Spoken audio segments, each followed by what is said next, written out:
Pour cet exercice pratique sur les quadrillages, nous allons démarrer à partir d'un gabarit architectural. Cliquons sur Architectural Template. Sous Manage, nous allons sous Project Units modifier ici les unités millimétriques pour demander des unités au mètre et mettre 2 chiffres après la virgule. Validons OK, validons OK.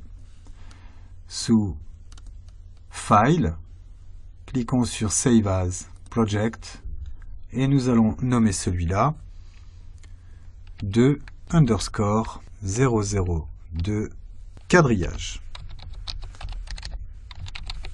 Dans Options, nous allons demander au niveau du maximum backup 1. Validons OK. Cliquons sur Save. Le nom du fichier apparaît là-haut.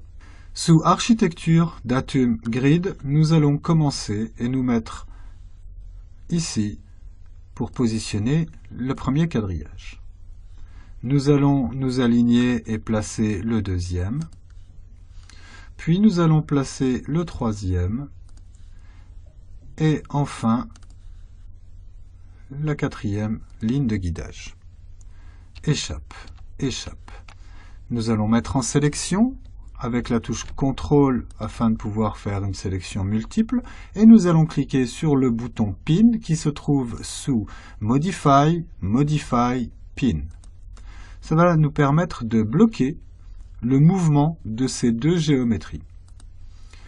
Puis, nous allons mettre en sélection cette ligne, cliquer sur la cote temporaire qui apparaît pour lui donner une valeur de 18.90. Validons Entrée. Nous allons refaire la même chose pour la ligne supérieure.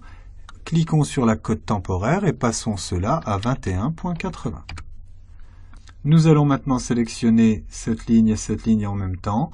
Cliquez gauche, maintenez, tirez, rectangle de sélection apparaît, vous lâchez, et là, cliquons sur Pin. Venons changer la nomenclature de nommage ici par A, ici par B.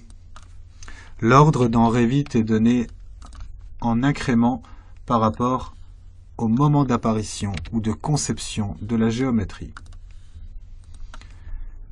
Après avoir nommé en A, B, 2 et 1 les quadrillages, nous avons maintenant la possibilité d'appuyer sur Enregistrer.